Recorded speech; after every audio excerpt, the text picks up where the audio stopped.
Did you ever think or say to yourself, I never do anything right. I will be boring and suck.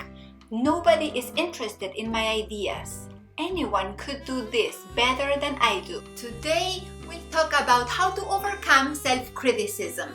If you're new here, my name is Norma Nikutowski. I'm a psychologist and happiness coach, and in this channel we explore tips and strategies for a happy, healthy, and fulfilling life.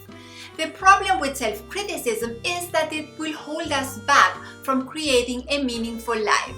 The intention of our self-criticism is trying to keep us safe from judgments and disappointment, but it also keeps us away from our creativity and opportunities.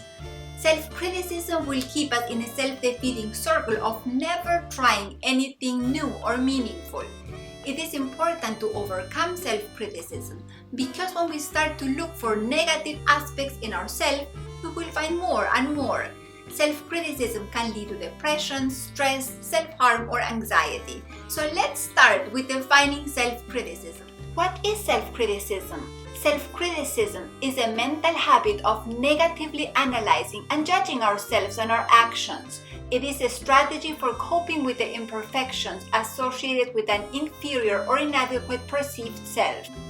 According to Dennis Jacobs, author of Banish Your Inner Critic, self-criticism is the desire to protect ourselves from being judged, rejected, or criticized by doing it ourselves. Our self-criticism is like a compilation of all the critical information that we experienced and internalized in our lives. Self-criticism is rooted in fear and it stops you from taking action on your ideas. Signs that you are overly critical of yourself include setting the bar too high. Unrealistic expectations can become an obstacle to achieving what you want. Being too hard on yourself can push you down instead of propelling you towards your dreams and goals. Therefore, try to focus less on the end result and more on the present moment. This can motivate you and make you feel less frustrated. Comparing yourself to others. Do you often compare your career, grades, looks, weight, income, or attire with that of others? If yes, it's important to note that comparing yourself to others is a root cause for self-criticism, misery, and unhappiness. Comparison encourages you to pay attention to what you dislike about yourself and your life. Therefore, it is important that you avoid comparing yourself to others. Constantly blaming yourself. Self-blame is a common reaction to self-criticism. Examples of self-blame include criticizing yourself for things beyond your control or things you didn't do. In addition, you may have a habit of blaming yourself when things go wrong, even when it wasn't your fault. Well, the truth is that we tend to be our own worst critic when things happen contrary to our expectations.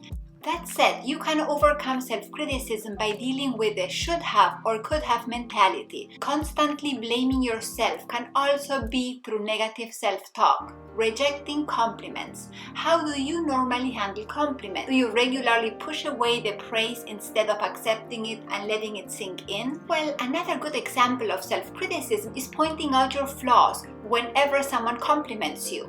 When your inner critic is active, you may be unable to accept praise or even say thank you. In addition, your self-critical mind may make you discredit yourself every time someone compliments you without realizing you're doing it.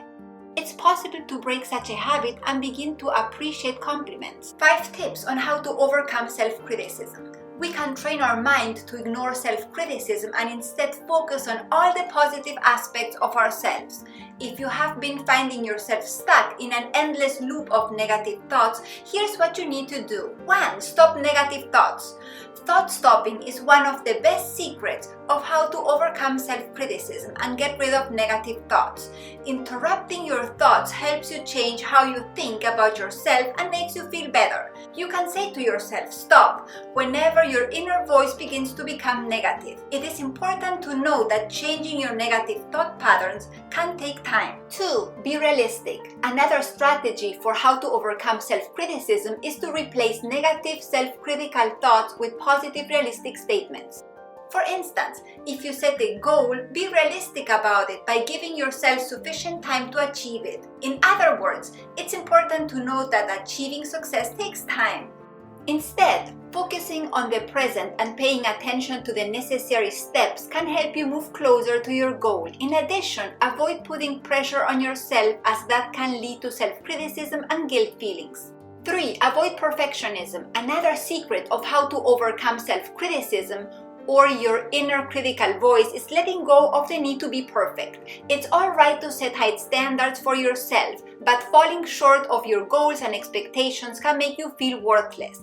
In addition, desiring to be perfect in everything you pursue can hinder your progress, which can lead to self-criticism. Keep an open mind and stop beating yourself up if you want to overcome self-criticism. Remember, everyone makes mistakes, and it is from those mistakes that you get to improve yourself. 4. Stop comparing yourself to others. It is normal to feel insecure and disappointed from time to time. In addition, it is normal to feel like everyone has a better life than yours, particularly in this era of social media. However, it's important to note that comparing yourself to your peers, friends, or significant others can increase dissatisfaction and unhappiness. In addition, comparative self-criticism can make you feel worthless, envious, powerless, less confident, and inadequate. The best tip on how to overcome self-criticism is to practice self-acceptance. Accept yourself with your areas of strengths and weaknesses. If you want to measure progress, focus on where you were before and where you are now. 5. Journal. When you come across self-criticism or negative thoughts, write them down on a piece of paper.